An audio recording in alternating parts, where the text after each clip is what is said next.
Hello, my name is Kelby, and I decided to do my Cognition Project on learning and memory, and how we acquire memories and also how we recall memories.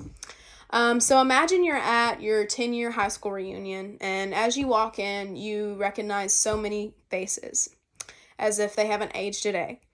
And as you are sitting in your high school reunion and you're talking to friends and your fellow classmates, you recall a lot of memories that you guys shared. And you not only recall them, but you recall them with so many details and you remember them as if they literally happened yesterday. So, how can we do this? How can we recall memories that happened 10 years ago, or 15 years ago, or 50 years ago? This project will hopefully help you know and learn how we are able to do that. So, what is memory? Memory is the ability to store and reproduce information that was previously acquired by the neurons through the nerve cells in the brain. So, all too often, memory and learning are mistaken for the same thing, but they are not. Memory, as I've already said before, is the storing and reproducing of the information, whereas learning is when you are acquiring the information. So a lot of the reason why they are so closely related is because many teachers, scientists, and theorists believe that memory is the only observable evidence of learning. So as this information is introduced and repeated through learning, the group of neurons will strengthen and enhance the memory. So, as we know, memory is obviously significant and very important when it comes to human development, and even within the capability of learning. So, Jean Piaget theorized that having pre-existing knowledge actually could be a big, huge frame of memory. So, this hypothesis came from the pre-existing knowledge could cause errors within our memory because we take what we know about the world and what we know about our environment and we make inferences within our memory instead of actually looking at the memory itself. So he emphasized that it's really important that we constantly learn new things, adapt to those new things so that we can further in our development. So a good example of this, Bransford and Johnson did a study where participants read a passage, and some of the participants had previous knowledge of the passage and some of them did not.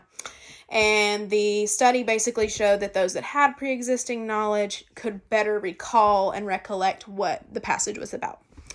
So that is a good example of Piaget's theory that pre-existing knowledge has a significant effect on recollection and how to recall what we hear in our memory. So some of this, there's 3 stages of memory.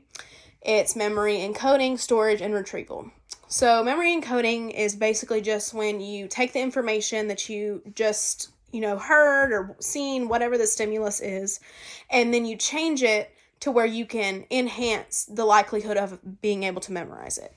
So a good example is you need to memorize the preamble for your history class. So you go on YouTube and you find a song that is the preamble and you listen to it over and over and over and over again. So when you go to your history class and you have to recall the preamble, you basically listen to the song in your head because you've listened to it so much and you're able to recall the preamble. So that is a perfect example. That would be short-term memory because you only need it for that one class. But if you remember it 10 years down the road, then it's more long-term memory. I put this example in here because I was that person that had to do that. So, moving on to memory storage. Memory storage is determined by duration, location, capacity, and the type of information being stored. Duration, obviously, is whether you're using long-term or short-term memory, like I discussed before in the previous example.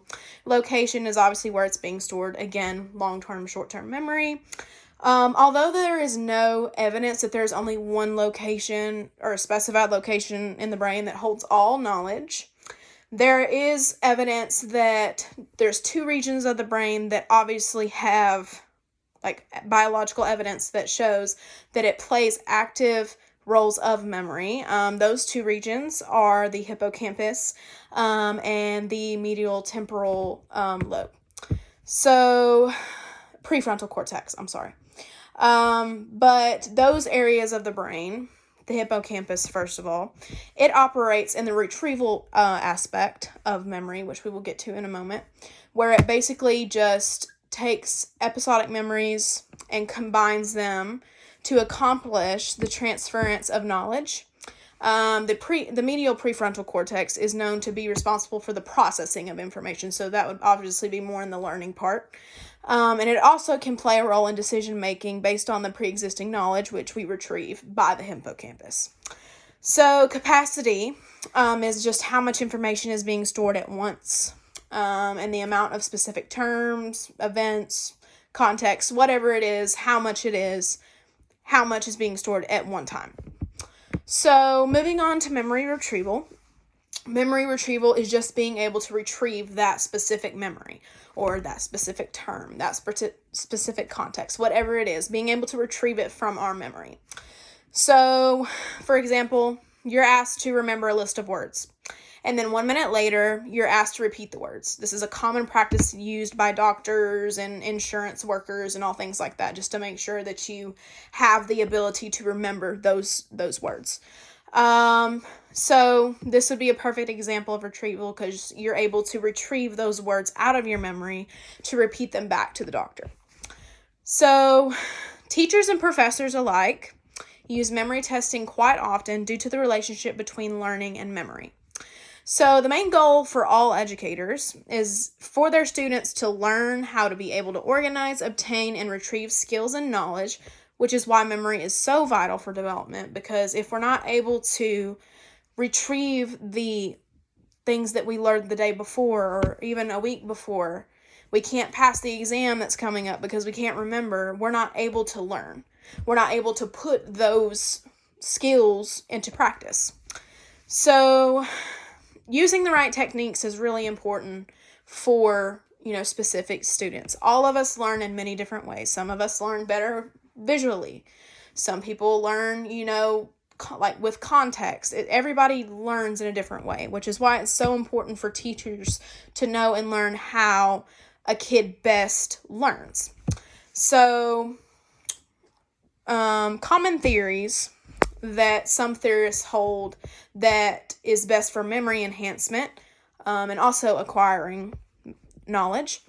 One of them is the levels of processing theory, and it established that if you focus on the details of what you're learning, it requires more mental processing. So since it is requiring more mental processing, it's correlated with more of a likelihood of memorization because it's taking more effort within that processing. Rather, if it was just something simple, then you're not really using that much of your brain to process the information you're hearing. So therefore, you're not really working hard to try to remember it because it's so simple. It comes right out. It's retrieved very easily. So another common theory is the dual code theory. This theory basically just emphasizes that if a stimulus is provided both verbally and visually, it's more likely to be remembered in the long run. So a good example of this is you're provided a name and a picture of a person you need to learn about. So let's say it's Abraham Lincoln. So you are given the name and the face. Okay, so since that stimulus was provided with a name and a picture, you're more likely to remember that person. Whereas if you were just given a slip that said the name Abraham Lincoln, okay, well, who's Abraham Lincoln? Or you're just given the picture and there's no name. You'd be like, well, who's that? It'd be easier for you to understand who it was if you were given the name and the picture. So another common theory is the transfer appropriate theory, and this theory also basically just emphasizes that the durability and the strength of memory is not only determined by how you learn it, but it also depends on the conditions when the information was learned, where the information was learned, and when and where it was being recalled or when it was being retrieved. So a good example of this is a student can answer grammar rules questions within multiple choice, because 9 times out of 10 when we do learn something about grammar, we're tested on it through multiple choice. But let's say you're given a writing test and you're having to apply those grammar rules you learned. That's hard because you're now having to take what you learn and apply it within writing, but it's not in the same format that you learned it in. So you're having to basically switch over to a different format, and it's in a different environment, it's in a different form. So it's harder for you to do that. So just a few tips for memorization that teachers suggest is that intention is very important, which is ironic because humans have a really hard time focusing when large amounts of information are coming in. So use the techniques that appeal to the student's attention to enhance the likelihood of memory. Also, help students discriminate what is needed and what is not needed. As a college student that takes notes on the daily, it's definitely kind of hard to figure out, oh, do I need to write this down? Or, oh, this isn't that important. Should I write it down? So it's very important to say, okay, you need to write this down. Okay, you need to put this down. This could be on a future exam. It's very important. So another thing is basically teaching students how to take pre-existing knowledge to frame new information that's coming in. As before, we talked that this is very important. So that's something that needs to be done. So repeat and review information to enhance memory. As we know, repetition is a very big technique for memory. So it's very important to repeat things over time because we're more likely to remember those things and recall those things. Be clear and well organized when teaching. So when you're clear on, concepts and clear on context and organize it to a point where it all flows together well, a student is more likely to be able to follow your lead and able to learn and memorize those things. So focus on meaning rather than just the goal of memorization. Something else that was, within my literature research is that meaning helps a lot with memorization. Because if they know the meaning of whatever you're talking about, they're more likely to memorize it in the long run because they're able to take concepts rather than just names and dates and recall them, which was also in my literature where concepts are more likely to be memorized in long-term memory and long-term retention than names and dates. So as I conclude, obviously memory is something we use every day. We use it, as college students. We could use it, 80 years down the road when we're talking about our memories that we had, the life that we lived. Memory is a very important part of life, remembering, things that we learned, but not only that, but remembering what we experienced in this life. So memory is very important. So that is my project, and thank you so much for listening.